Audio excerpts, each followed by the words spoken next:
Hello everybody, this is Commander Strain and welcome back to Armoured Warfare. Today we're taking a look at the 0.23 update on the Russian public test server. Now, the Caribbean Crisis update brings more focused lore into Armoured Warfare in the form of a new PvE mode called Special Operations to run alongside the existing PvE mode, one new PvP map called Grassy Fields, as well as some other features.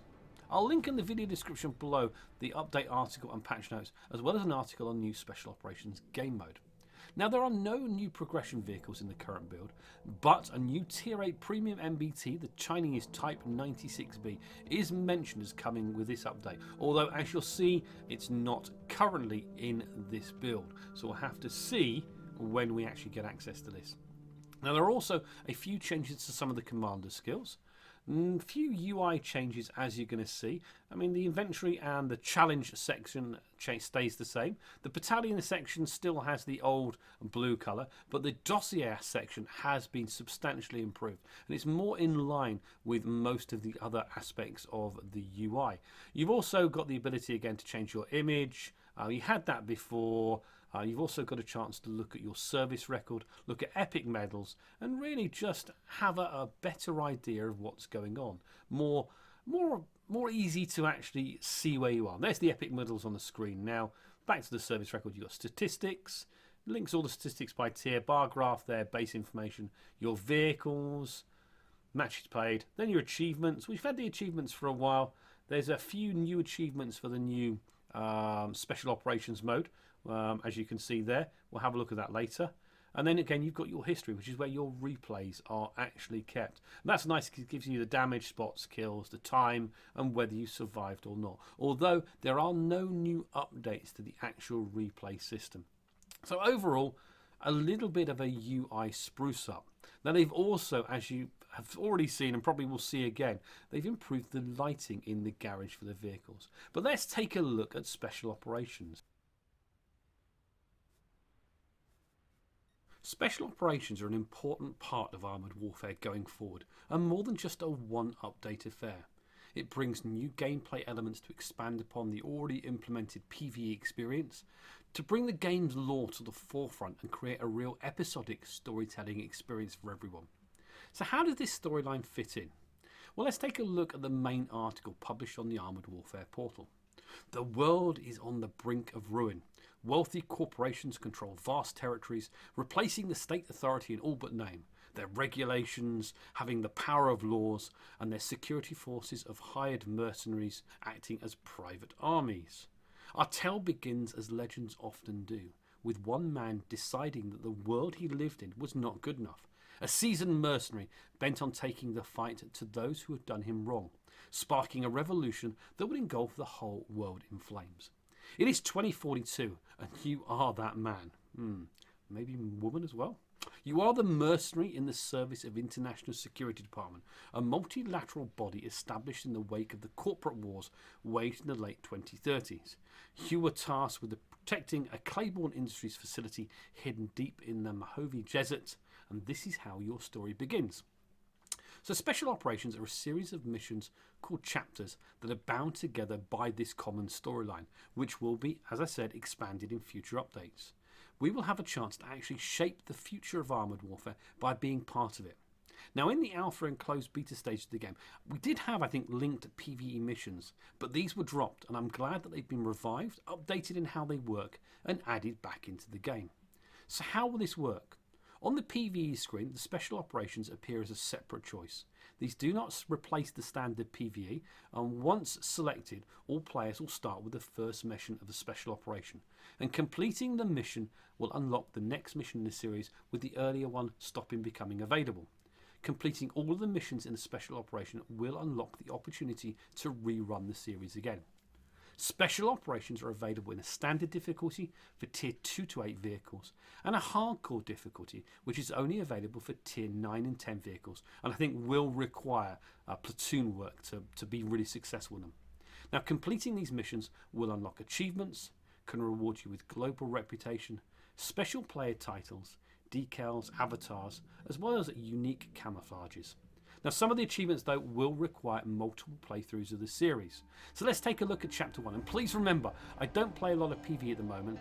And this, And in this game, I'm a total noob, even not remembering to equip my vehicle with a PvE field repair kit at the beginning. So I apologise for that. But let's take a look at PvE Chapter 1, The Attack. The Mojave Desert, September 6, 2042. Security at Claiborne Industries chemical plant has reported an attack by an unknown group. The ISD has sent in your squad to deal with it, and you need to figure out what happened at the plant and repel any attacks. So here we are, I'm playing my Chinese Tier 8 main battle tank, the Type 99. We also have a Type 90A, a Terminator at Tier 8, we have a Tier 7 Warrior and a Tier 7 Leopard 2. So not a bad combination of vehicles for this game mode. You are by Claiborne Industries plant. A few hours ago the guards reported an attack, and since then nobody has made any further contact. You need to find out what happened here. Your call sign is Alpha 1. So we're Alpha 1. I'm going to try and keep quiet when some of the in-game story elements come into it. But it seems that Maxwell in the Warrior seems to know me, possibly from YouTube. No idea. Don't recognise him from the RU server or the EU server. So Maxwell, nice to see you, mate. Allow me to introduce myself. My name is Magnus. You're about to meet my soldiers. God, staying quiet in some of these scenes is going to be difficult. So here we are, we're pushing forward, we're engaging the first of the AI bots that come in.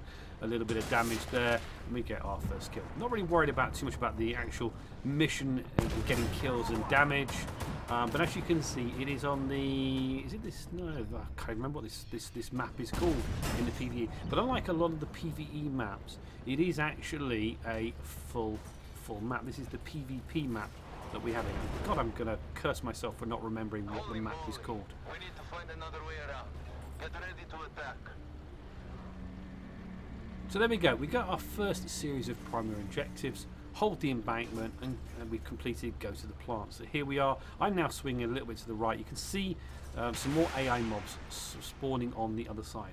Now, from the other games I've played in this, you pretty much get the same amount of mobs spawning on that side, that first spawn. So it's not a dynamic spawning, although there are differences in tier of vehicles and vehicle choices. So we're exposing ourselves and popping over here. First shot into the back of a superior Leopard 2. There's a Terminator there as well. I take a hit. Pretty clumsy of me. Probably wouldn't have done that in PvE. In fact, I know I wouldn't have done that in PvP. We get spotted. Some more damage coming in. Our team is working well. Your death is no good to me or you. So as you can see, there's an ongoing voice-acted series of scripted conversations going on for this mission. We've got the hold the embankment done. Now we're on capture the refinery. Again, more vehicles spawning here. Not dynamic. Few other games I've played had similar spawn points for the mobs. Think about going after that Buford, but he gets taken out. We've now got the objective of capturing the refinery. There's also a secondary objective of capture the factory. So again, pretty standard PvE missions up to this point. But as you will see later on in this mission, and in the next mission, which I'm going to do in a future video, there are some of the elements that are in the GLOPS mode, the Global Operations mode, that are going to come into effect in this new storyline series of PvE missions. And in this one, you're going to see that we have to go and capture a UAV capture point.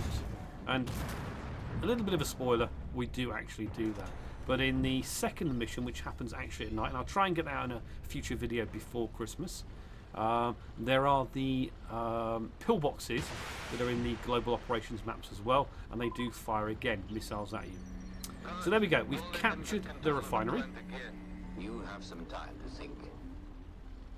And we have to now defend the plant. And again, fairly typical. There is a surveillance drone on the plant site. It could come in useful. Vehicle waves coming at us, and you can see we have a secondary objective there, capture the UAV.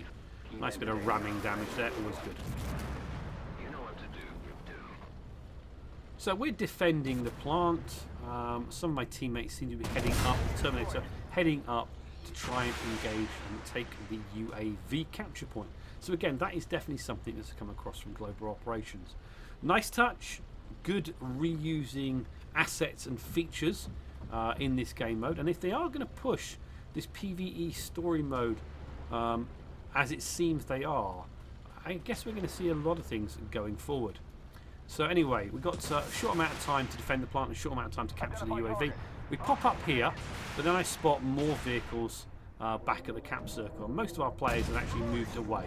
So I decide there, I get spotted, turn around and we head back. There's another spawn there. They don't instantly fire at you. We get a shot at the Ramka there, and then I decide to push down here. Now our Terminator and our T-98 are capturing at the moment the UAV, and this is where things haven't changed a lot. The ATGMs on some of these vehicles are just way too effective, and I definitely take a lot of damage there. Maybe for PvE missions, the module that allows you to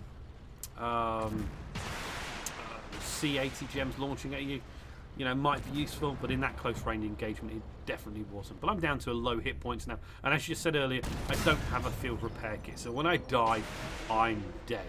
So you can see the UAV is now active. We have a second circle of vision up there, and it's encompassing most of the map. So I think that is a good thing, and of course, capturing secondary objectives helps improve the amount of reputation you'll earn in this game mode. Very much like PvE, and it's something that in global operations, people tend to want to farm damage rather than capturing cap circles and capture points. That's something that definitely needs to change for the player base. But now we've got about 1 minute 33 now to defend the plant, so not too bad. I'm still on a really low amount of hit points, and I think this is it when this expeditionary tank comes over. We've got a shot into him.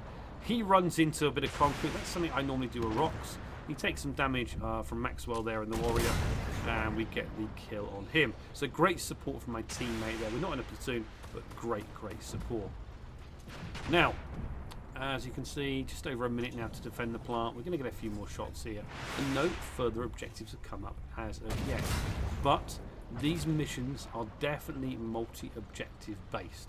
You are going to see lots more coming up. And as people get to know the map, they're going to be able to prejudge positions that they need to be in order to do it. So take a quick look at the damage there, just to see how badly I'm performing. I know, scrubby move for a video, but that is it there. And we've got 38 seconds or so on defend the plant. Nothing more seems to come in. Now Maxwell is pinging the map for the A and C7 point. So it looks like he's played at least one game of this before, because you're going to see a new, I think it's a secondary objective, it could be a primary objective coming up there. I'm trying to think. Well, we'll see it in a minute, but there's definitely some new objectives there. So with him pinging the map, and me thinking he knows what he's doing, I kind of head out this way. Now the big thing I've done is I've kind of gone on my own, which is not good, because as you're going to see in a minute, when we complete the defend the plant objective, we're going to see some more mobs spawn in, and there we go. Suddenly I've got mobs ahead of me, mobs on my right, I'm halfway up a hill going slow, and as you can see, we're not in a good state, and I get killed there. So total scrubby thing. Now the primary objective is now to escape from the area. So we've got 6 minutes or so to actually get across to the F or 01 area and escape. More secondary objectives have come up, and there you can see A7 and C67 are positions for fuel tanks, and we have a secondary objective to destroy 5 of them. Now I'm dead, and I'm now riding along with Maxwell, and again there's me typing there, sorry, PvE noob with no field repair kit. So bad on me, but let's stick with Maxwell as we roll out the end of this mission. Some good work with his ATGMs there. No one's actually going at all for the fuel trucks in A or C7.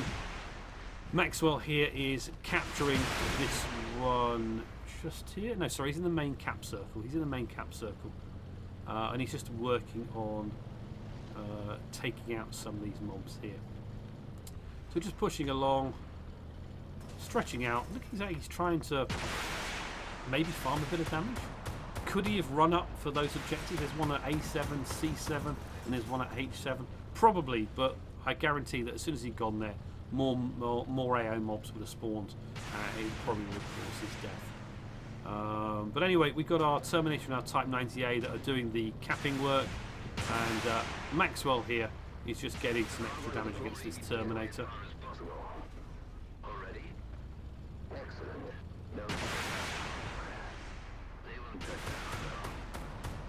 Now, as you can see from the timer, we still have plenty of time to escape the area, and we did have plenty of time to destroy the 5 fuel tanks. Some nice missile work here. And I think Maxwell here, I think he almost gets himself into a bit of trouble here, but he uses these rocks really effectively. So well played to you, sir. Nicely done, and some good damage there on the Terminator. And the Terminator is just firing missiles into the rocks, and Maxwell gets a lovely kill there.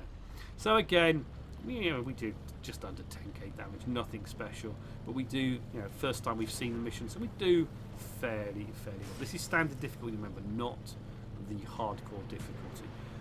So now, still plenty of time there, 40 seconds on the cap circle.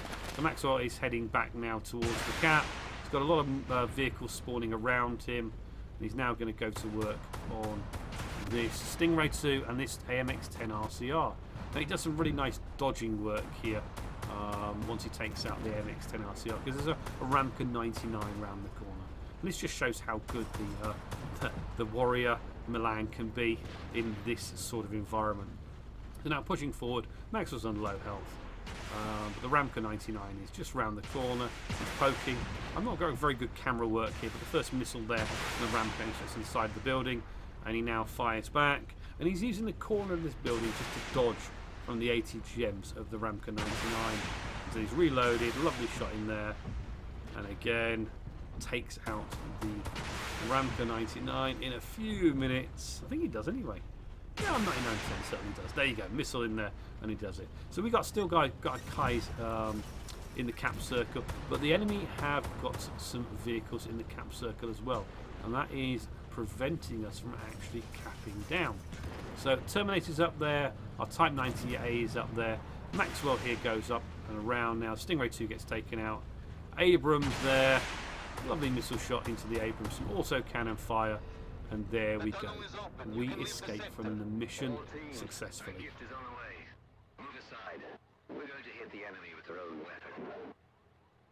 So that was chapter 1. I'll try and get chapter 2 uploaded before Christmas. I like this.